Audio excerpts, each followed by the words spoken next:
एक बार भगवान शिव और मां पार्वती हरिद्वार में भ्रमण कर रहे थे। मां पार्वती ने देखा कि सहस्त्रों मनुष्य मां गंगा में स्नान कर हर हर गंगे कहते हुए चले आ रहे थे, लेकिन सभी मनुष्य अभी भी पाप परायण लग रहे थे। मां पार्वती भगवान शिव से पूछती है कि प्रभु, क्या अब गंगा समर्थ नहीं रही? प्रभु ने पूछा, पार्वती, तुमने ऐसा सवाल क्यों किया?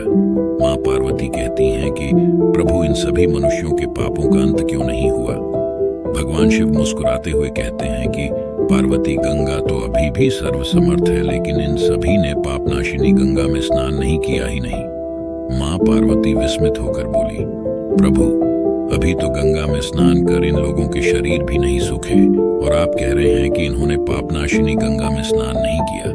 भगवान शिव ने कहा, पार्वती, मैं कल तुमको इस बात का भेद बताऊंगा। अगले दिन प्रातः बारिश होने लगी और सभी रास्ते पानी और कीचड़ से भर गए। भगवान शिव एक वृद्ध का रूप बनाकर एक गड्ढे में ऐसे बैठ गए कि मानो वह इसमें गिर गए हैं और उनसे वृद्धावस्था के कारण निकला भी नहीं जा रहा। उन्होंने मां पार्वती को समझाया दिया कि तुम गंगा स्नान कर आते सभी मनुष्यों को सुनाकर कहना कि मेरा पति इस गड्ढे में गिर गया है। मेरे पति सर्वथा निष्पाप आत्मा है और कोई निष्पाप पुण्यात्मा है उनको बाहर निकल सकती है। अगर कोई व्यक्ति निष्पाप है तो वहीं मेरे पति को बाहर निकालने के लिए हाथ लगाएं, लेकिन अगर कोई निष्पाप नहीं हुआ तो उसका शरीर जलकर भस्म हो जाएगा। मां पार्वती अब गड्ढे के पास बैठ गई और सभी को सुनाकर कहने लगी। हर कोई सुंदर स्त्री को प्रलाप करते हुए देखकर रुक जाता। एक सुंदर स्त्री को वेदना में देख हर कोई उनकी मदद के लिए तैयार हो जाता, लेकिन जैसे ही वह वृद्ध वेशधारी भगवान शिव को बाहर निकालने के लिए हाथ बढ़ाने लगते, माता पार्वती तुरंत उन्हें टोक देती। वह कहती, मेरे पति सर्वथा निष्पाप आत्मा है और कोई निष्पाप पुण्यात्मा है उनको बाहर निकल सकती है। अगर तुम निष्पाप हो तो मेरे पति को बाहर निकालने के लिए हाथ बढ़ाना।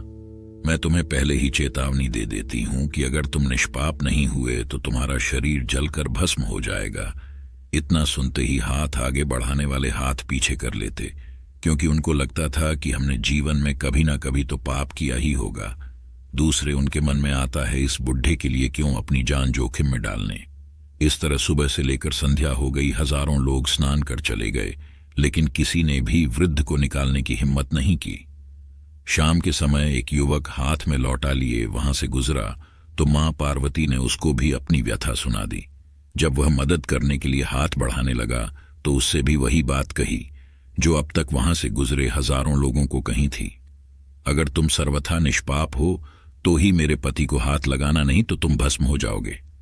वह युवक बोला, माता, मैं अभी तो पतित पावनी गंगा में स्नान करके आया हूं और गंगा स्नान के पश्चात तो सभी पाप नष्ट हो जाते हैं। मैं अभी आपके पति को बाहर निकालता हूं। उसने हाथ बढ़ाकर वृद्ध के रूप में भगवान शिव के बाहर निकाल दिया। भगवान शिव और मां पार्वती ने उसको अपने वास्तविक स्वरूप के दर्शन दिए। भगवान शिव बोले कि देखो पार्वती, हजारों लोगों में से केवल इस युवक ने ही पूरी श्रद्धा से स्नान किया था कि गंगा स्नान से व्यक्ति निष्पाप हो जाता है। कहने का तात्पर्य यह है कि लोग बिना किसी श्रद्धा और विश्वास के गंगा स्नान करते हैं, इसलिए उनको उसका पूर्ण फल नहीं प्राप्त होता। इसका अर्थ यह कदापि नहीं है कि गंगा स्नान का फल नहीं मिलता, लेकिन गंगा स्नान का वास्तविक फल उसी को मिलता है जो पूर्ण